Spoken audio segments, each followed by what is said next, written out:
Hey guys, Pringles FLW Pro, Greg Bohannan here, and I'm in the Bass and Buck studio with Chandler Shoemaker, and I'm going to give you a tournament recap of the last three tournaments. You know, I've been on the road hard the last 3 or 4 weeks, been home about a week, we're fixing to go to Kentucky Lake for the next one, but I kind of want to walk back through the last three tournaments, kind of give you a little tournament recap, a little setup, all my rod and reel setups on how I used, what I used, and how I did in the tournaments. You know, first of all, we came into this.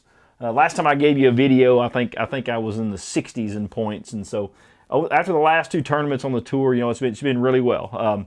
We went to Cumberland, and I finished in 4th place. I caught 14, 16, 18, and 16 on the 4 days at Cumberland. Had a really good event out there. We went from Cumberland over to Table Rock for the first coastal event. Finished 27th, I believe, at Table Rock. So that was the first one there. Got a decent start in the Coastas.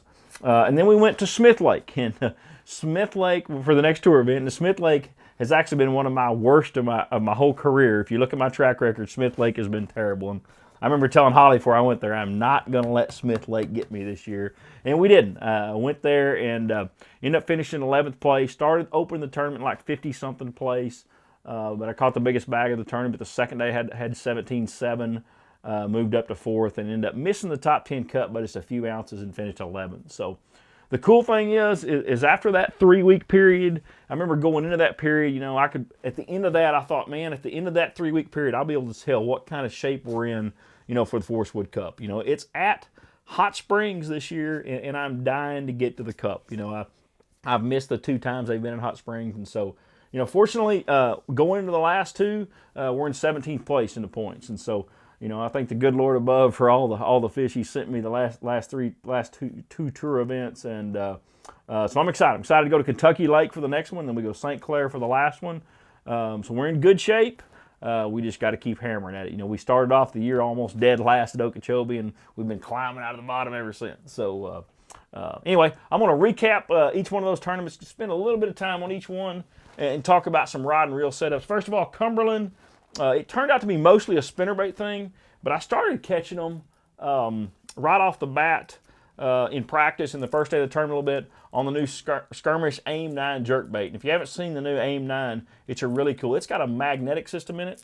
You can hear the magnet. When you throw it, it releases, and it absolutely throws like a dart. It throws better than any jerkbait I've ever seen in my life. You can throw it 60 yards. But we've had this hand-painted. Of course, all the Skirmish are hand-painted, but I had this one specially painted for Cumberland. We're going to call it a smallmouth killer. The smallmouth, for some reason, like pink. I've never understood that, but really bright bait. I started catching a few on that right off the bat in the first day of the tournament, and then it kind of transitioned. I kind of made some moves and transitioned into the back of the pockets with a spinnerbait at Cumberland, and really caught them well on the spinnerbait. I think the third day I had almost 19 pounds actually, and it was a fun tournament. It's kind of an old school spinnerbait tournament, and it was fun. The water had a little bit of stain in it. It's throwing a 3/4 ounce War Eagle, white and chartreuse blades, and really it was kind of a 2-prong approach. I could go to the sides of the pockets and catch smallmouth on the way back, and then when I got all the way to the back, I could catch largemouth. So really worked out well. Really fun tournament. Setup wise, man, I'm throwing on a Lew's Custom Pro Mag Bass 1 rod, Lew's magnesium reel. I threw the I didn't throw the high speed reel. I threw a 6/8 to 1, because I was slow rolling that for those smallmouth on those steeper banks. Let me tell you what, a Mag Bass 1, it's one of my favorite rods that Lew's makes in the Custom Pro line. It's a workhorse of a rod. You can throw a spinnerbait on it. I throw a buzz bait on it. I throw a small jig on it. It's one of those rods that if you want to, if you don't want to go out and have to buy 5 or 6 different rods, a Mag Bass 1 rod from Lew's Custom Pro, it's one of my favorite rods. Great all-around rod, and it is a tremendous spinnerbait rod. So, that's kind of Cumberland. Like I said, I think we opened with like 14 pounds the first day of the tournament, and then it kind of progressed better and better through the tournament. Ended up catching 16 the last day. So should be some good footage. I think it airs May 23rd on NBC Sports Network, so you guys check that out. Should be a good TV show. Brian Thrift won the event. Congratulations to Brian, and should be some really good fish catches. So Cumberland was a really good event. We went from there over to straight to Table Rock. In Table Rock, first coastal event. It's April, and of course, anybody that has ever known me, I love to throw a Skirmish A10. wigglewort style bait. This is the one I was throwing at Table Rock. It's my custom red color. The water had a little bit of stain in it. Caught several fish on this, and I threw an Alabama rig. You could throw an Alabama rig in the Costa events, and so kind of transitioned from this to the Alabama rig. Caught several of them on both of them, but my skirmish A10 crevice critter was definitely a player in the Costa to get me started off on the right track at the Costa event. I always throw all my crankbaits. Excuse me. This is a ledge series designed by Mark Rose and the Custom Pro by Luz. Small crankbait, or he calls it a crankbait 1. The finest wigglewort A10 rod that you can throw. Anything, basically from a Strike King Series 5 down. It's got a great tip. I throw it on the magnesiums, 6/8 to 1 reel, usually 10 or 12 pound fluorocarbon. But man, check that rod out. That rod is an awesome crankbait rod. Then we went to Smith Lake. And Smith Lake, we got there the first day of the practice, got to catching some fish on a soft jerk bait, maybe a floating worm a little bit.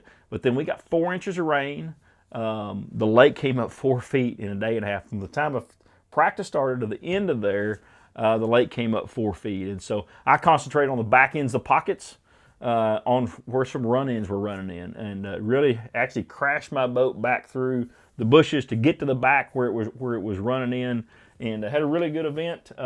Each morning I would catch a limit pretty quick on a Strike King Rage Bug, basically just flipping. I was flipping the bushes in the back end, I was flipping the run in the back end, and then up in the day I would catch a limit around those back ends, and then up in the day I would try to go to the trash mats and punch some big ones. I did that the first day. I caught 12 pounds, I believe, but I didn't catch any fish at all punching the trash mats. But the second day, I think I opened the tournament at 50-something place.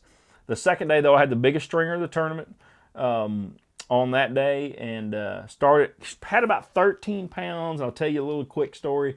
Had about 13 pounds. Knew I had enough to probably make the top 30, and I had about 5 minutes left to fish, and I saw a little short pocket. Ran back into the short pocket, told my co-angler, man, I have time for 3 flips. Flip once, nothing. Flip twice, nothing. There was a bush in the center of the pocket, and I could see a little run in behind it. So I actually flipped over the bush. When my bait went down, started sinking, the line jumped. I set the hook. I pulled a 5-pounder's head out of the water, and my heart like to stop.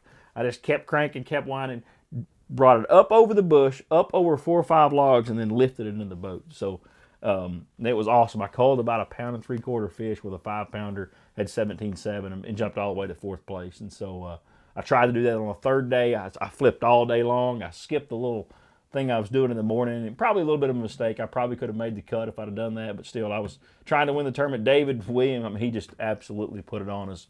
So I had a bunch of ground to make up to try to win. So congratulations to David for his first tour win, and great event at Smith Lake. Like I said, we come out of that. I think we're in 17th place in the points, and so really excited to go to Kentucky Lake, and I really want to keep that momentum rolling. But give you my setup here on my flipping. It's a Luz Custom Pro Magnum heavy cover rod. It's a 7.6. Great power on this. Love to flip with this rod. 20 or 25 pound fluorocarbon. I was actually flipping 25 pound fluorocarbon in the trash match. Strike King Rage Bug, 3/4 ounce weight pegged. I put a little skirt on the top of it to give a little more flare. But this is the actual one I was flipping there at Smith Lake. And so great rod. One thing about flipping, especially trash mats, heavy cover, you've got to have the right rod to do that, man. And this Magnum heavy cover rod, it'll get them out of there. And so I was able to pull that 5-pounder over a bush, over the logs, and lift it into the boat. So you got to have the right rod to do that. So good rod and reel setup. I use a high-speed reel on this. It's a magnesium reel again, but I throw the high-speed reel on it. So really good setup. Had a fun tournament there. It was fun to actually get Smith Lake back. So that's kind of our tournament recap. If I had to give you some advice for the last 3 weeks, what's been successful to me is, some skirmish baits, war eagle baits, some Rage Bugs, Luz, and some Pringles. So I'm going to leave you with my stack of the week. My stack of the week, I always try to give you guys a different stack. Cheddar and sour cream is one of my new favorite flavors. Put a little ranch on that. Top it with a Memphis barbecue. Man, you got you a good stack right there.